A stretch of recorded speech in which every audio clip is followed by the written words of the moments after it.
যি সময়ত মানুহে চৰকাৰী চিকিৎসালয়লৈ যাবলৈ নাক কোচাই অনীহা প্ৰকাশ কৰে আৰু নিজৰ ৰোগীসকলক লৈ ব্যক্তিগত খণ্ডৰ চিকিৎসালয়লৈ যায়, সেইখিনি সময়তে নগাঁও চিকিৎসা মহাবিদ্যালয়ৰ একাংশ চিকিৎসক আৰু নাৰ্ছৰ তৎপৰতাত এগৰাকী বৃদ্ধা 10 দিনতে সুস্থ হৈ পৰিল আৰু তাৰে আনন্দতে এগৰাকী পুত্ৰই নগাঁও চিকিৎসা মহাবিদ্যালয়ৰ অধীক্ষক অধ্যক্ষসহ চিকিৎসক আৰু নগাঁও চিকিৎসা মহাবিদ্যালয়ৰ নিয়োজিত একাংশ সুৰক্ষা কৰ্মীক সম্বৰ্ধনা জনালে।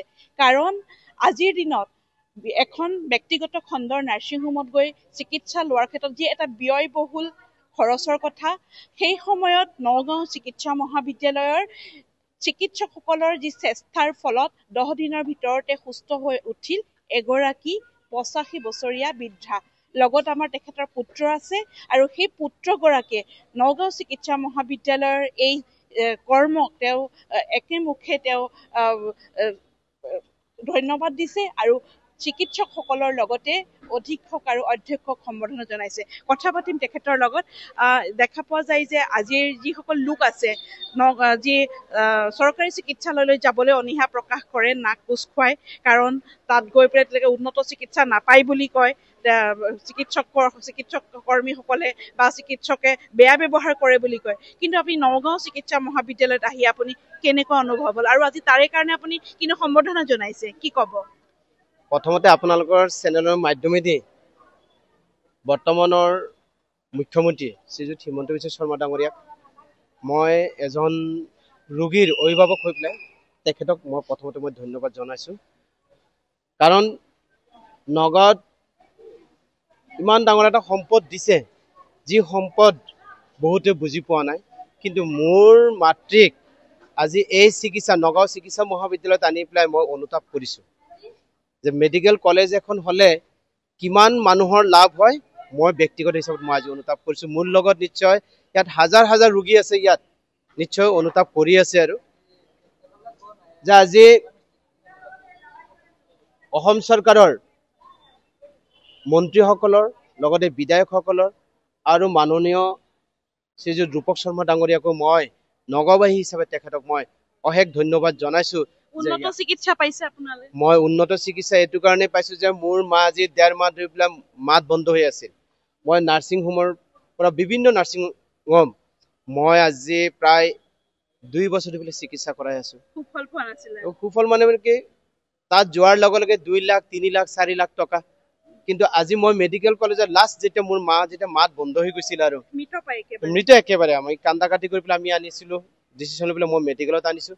মেডিকেলত অনাৰ পিছত ডক্টৰ, নাৰ্ছ, চিকিউৰিটি গাৰ্ডৰ পৰা আৰম্ভ কৰি যিখিনি মোৰ মাক শুশ্ৰূষা কৰিছে, যোৱাকালিৰ পৰা মোৰ নিজৰ মুখত মই হাঁহি মাৰিবলৈ বাধ্য হৈছোঁ, মোৰ পৰিয়াল হাঁহি মাৰিবলৈ বাধ্য হৈছে।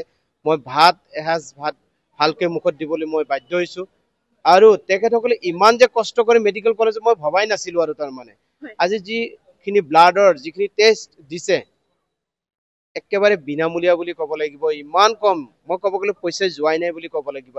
আৰু ইমান সুবিধা দিছে, সেইটো কাৰণে প্ৰথমতে মই ৰাইজে সুবিধা ল'ব লাগে। মই প্ৰথমতে ইয়াত যিজন অধ্যক্ষ তেখেতক মই ধন্যবাদ জনাইছোঁ, যাৰ কাৰণে মই আজি তেখেতক ফুলাম গামোচাৰ আদৰণি জনাইছোঁ। ছুপাৰিনটেণ্ডেণ্ট ছাৰকো একদম প্ৰতি মুহূৰ্তত পেচেণ্টসকলক খবৰ লৈ আছে, তেখেতকো ধন্যবাদ জনাইছোঁ। ইয়াত থকা ডক্টৰ, নাৰ্ছ তেখেতসকলকো মই আজি ফুলাম গামোচা আদৰণি জনাইছোঁ।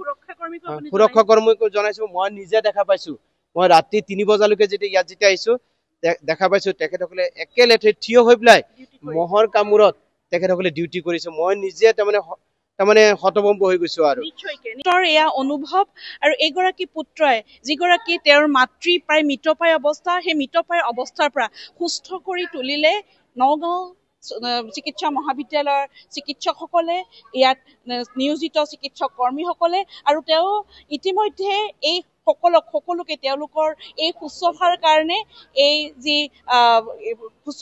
তেওঁ ইতিমধ্যে অভিবাদন তেওঁলোকক জ্ঞাপন কৰিছে আৰু তেওঁলোকক সম্বৰ্ধনা জনাইছে। তেখেতে আৰু এটা কিবা ক'ব বিচাৰিছে। মই নগাঁওবাসী ৰাইজক এটা আহ্বান জনাওঁ, আপোনালোকে ব্যক্তিগত অনুষ্ঠানত আপোনালোকে নগৈ পেলাই নগাঁৱত ইমান ডাঙৰ মেডিকেল কলেজ এখন দিছে, আপোনালোকে আহক। ইয়াত নাৰ্ছিং নাৰ্ছিং বিলাকত বহুত দেখা গৈছে ডক্টৰ বিলাকক মাতি আনিব লগা হৈছে, কিন্তু ইয়াত ডক্টৰ বিলাকক মাতি আনিব লগা হোৱা নাই। 4জন 5জনকৈ ডক্টৰ অনবৰতে তাৰমানে আইচিইউ থকা পেচেণ্টসকলক লৈছে। সেইটো কাৰণে আপোনালোকে মেডিকেল কলেজলৈ ইয়াত আনি পেলাই চিকিৎসা কৰক, তেতিয়া আপোনাৰ নিশ্চয় মোৰ দৰে বহুতে ফলাফল ইয়াত পাব। নিশ্চয়কৈ যি সময়ত যি ব্যক্তিগত খণ্ডৰ যিসমূহ চিকিৎসালয় আছে যথেষ্ট ব্যয়বহুল, আৰু কিন্তু নগাঁও চৰকাৰী যি নগাঁও চিকিৎসা মহাবিদ্যালয় এই সকল চিকিৎসকৰ তৎপৰতাত এই পুত্ৰগৰাকীৰ মাতৃ ইতিমধ্যে সুস্থ হৈ উঠিছে, আৰু তাৰ বাবে তেখেতে ধন্যবাদ জনাইছে অসমৰ মুখ্যমন্ত্ৰীৰ লগতে স্বাস্থ্য বিভাগৰ মন্ত্ৰী আৰু লগতে নগাঁও বটদ্ৰৱা সমষ্টিৰ বিধায়ক ৰূপক শৰ্মাক।